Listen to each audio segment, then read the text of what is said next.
Hello class 12। कैसे हो आप सभी लोग? आई होप कि आप सभी अच्छे ही होंगे। अभी क्या है कि हम करंट इलेक्ट्रिसिटी के बेसिकली करंट इलेक्ट्रिसिटी के सभी प्रीवियस ईयर क्वेश्चंस कर रहे हैं। करंट इलेक्ट्रिसिटी चैप्टर, ये चैप्टर नंबर 3 है और चैप्टर नंबर 3 से हमने अपना रिवीजन स्टार्ट किया है। देखो, रिवीजन में थ्योरी तो आपको पढ़नी पड़ेगी। अगर आपको नोट्स भी चाहिए तो इस वीडियो के कमेंट्स में लिख दीजिएगा नोट्स। मैं आपको व्हाट्सएप का ग्रुप लिंक भेज दूंगा, वहाँ से आपको इस चैप्टर के नोट्स मिल जाएंगे हैंड रिटेन। ओके। दूसरी बात कि इन न्यूमेरिकल्स को लिख लेना, क्योंकि ये सारे 2025 2024 इन ईयर्स में पूछे गए क्वेश्चन है। काफ़ी अच्छे क्वेश्चन है। चलो क्वेश्चन डिस्कस करते हैं। क्वेश्चन है ए cell of EMF E and internal resistance R is connected across a resistor of variable resistance R. Show graphically the variation of the terminal voltage across a cell and the current supplied by the cell with R as it's increased from 0 to maximum value. बहुत सीधा सा हिसाब है। एक तो पूछ रहा है कि टर्मिनल वोल्टेज क्या होगी सेल के एंड्स पर। जो टर्मिनल वोल्टेज, देखो पहले आप ये समझो कि जो हमारा EMF होता है बैटरी का E और टर्मिनल वोल्टेज में क्या फ़र्क होता है। Let's say we have a battery. हमारे पास एक बैटरी है। बैटरी का सिंबल आपको तो पता है नहीं कैसे दिखते हैं। ये होता है बैटरी का पॉजिटिव टर्मिनल, या बैटरी का नेगेटिव टर्मिनल। और इंटरनल रेजिस्टेंस इस बैटरी के अंदर होता है। इसको लेट्स से ये इंटरनल रेजिस्टेंस R, और इसको आपने किसी बाहर एक्सटर्नल रेजिस्टेंस R से जोड़ रखा है। अब जो बैटरी प्रोड्यूस करेगी, टोटल पोटेंशियल प्रोड्यूस करेगी, वो होता है बैटरी का EMF, electromotive force.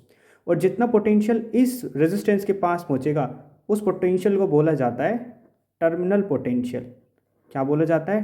Terminal potential.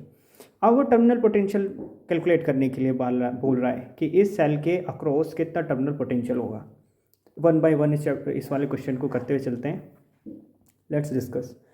Question लिख लीजिएगा, काम के क्वेश्चन से बहुत हेल्प करने वाले हैं। तो बैटरी ड्रॉ कर लेते हैं एक। ये हुई बैटरी, और ये बैटरी का पॉजिटिव टर्मिनल, ये बैटरी का नेगेटिव टर्मिनल, ये बैटरी का इंटरनल रेजिस्टेंस, ये बैटरी का external resistance R plus minus इस बैटरी का EMF है E। अच्छा एक बात बताओ, आपने वो रिलेशन पढ़ा है कि जो टोटल पोटेंशियल होता है बैटरी का वो किसके इक्वल होता है? टर्मिनल पोटेंशियल प्लस के करंट जो सेल प्रोड्यूस कर रही है इनटू इंटरनल रेजिस्टेंस R। ये आपने तो पढ़ा ही होगा। लेकिन अभी हमने इस इंटरनल रेजिस्टेंस के साथ एक और रेजिस्टेंस जोड़ दिया है। आपने ये देखा होगा कि ये जो है आपने ये पढ़ा भी होगा कि जो एक्सटर्नल रेजिस्टेंस जोड़ा जाता है वो इंटरनल रेजिस्टेंस के साथ सीरीज़ में जोड़ा जाता है।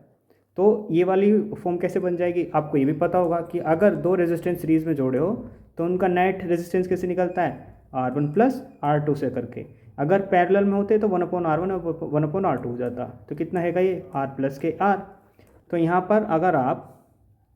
पर आप नेट रेजिस्टेंस लिख दो। अच्छा एक बात और, एक काम करो, आप इसको ऐसे ना समझो, ऐसे करो। अब आप लगा दो Ohm's law. By applying Ohm's law battery के लिए, बैटरी का EMF E, पूरा सर्किट के अंदर current R into R net. ठीक है, तो E इक्वल्स टू करंट तो I है ही, इसके अंदर हमको करंट ही कैलकुलेट करना है, into R net. Total resistance कितना है? दिस प्लस दिस, तो कितना हो जाएगा? R प्लस के R। आप तो समझे ही ना, अरे बोलते ही ना आप तो। जल्दी बताओ।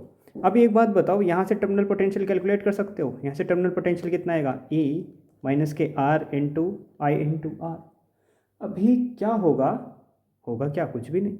अब यहाँ से आप I की वैल्यू कैलकुलेट करके, यहाँ से I की वैल्यू कैलकुलेट करके इसमें रख दो, या आप E की वैल्यू इसके अंदर रख दोगे तो आपके टर्मिनल पोटेंशियल आ जाएगा। समझ रहे हो? अब देखो, टर्मिनल पोटेंशियल पूछा था, टर्मिनल पोटेंशियल यही है। अगर आप बस इसमें E की वैल्यू भी पुट कर दोगे तो आपका टर्मिनल पोटेंशियल आ जाएगा, टोटल टर्मिनल पोटेंशियल। ये तो हो गया आपका। दूसरा, the current supplied by the cell when R as it is increase from 0 to maximum. वो बोल रहा है कि अगर हम R को इंक्रीज़ करके 0 से मैक्सिमम कर दे तब हमारे करंट की वैल्यू क्या होगी। करंट की वैल्यू कैलकुलेट यहाँ से करेंगे, तो I is equals to E divided by R plus के R। अब मैंने बोला है कि जो हमारा रेजिस्टेंस है, ये जो वेरिएबल रेजिस्टेंस है, इसको आप मैक्सिमम कर दो। मैक्सिमम करेंगे तो इन्फिनिटी करेंगे। अगर आप मैक्सिमम करना चाह रहे हो तो इन्फिनिटी कर देंगे ना। तो यहाँ कितना बन जाएगा करंट की value? E upon R plus infinity, तो इन्फिनिटी रहेगा, और 1 अपॉन इन्फिनिटी की वैल्यू होती है 0। कि अगर आपने रेजिस्टेंस इन्फिनाइट कर दिया तो करंट कितना हो जाएगा सर्किट के अंदर से? ज़ीरो। सर्किट के अंदर करंट फ्लो होगा ही नहीं। आर इन्फिनिटी करने का मतलब यह है कि आपने कोई ऐसा सब्सटेंस लगा दिया जिससे करंट फ्लो नहीं होता, जैसे कि वुड, लकड़ी, प्लास्टिक, इन सब का जो रेजिस्टेंस होता है वो नियरली इन्फाइनाइट होता है, क्योंकि इलेक्ट्रिक करंट पास कराते ही नहीं है। तो हम क्या बोल रहे हैं, अगर आपने ज़ीरो से मैक्सिमम कर दिया तो आप करंट फ्लो ही नहीं कराना चाहते। तो इसका बी पार्ट था। अगर आपको इसके सॉल्यूशंस भी चाहिए, अगर इसके आपको सॉल्यूशंस चाहिए तो भी सॉल्यूशन लिख के भेज देना, आपको सॉल्यूशन मिल जाएगा। समझ रहे हो? जिस चलो नेक्स्ट क्वेश्चन।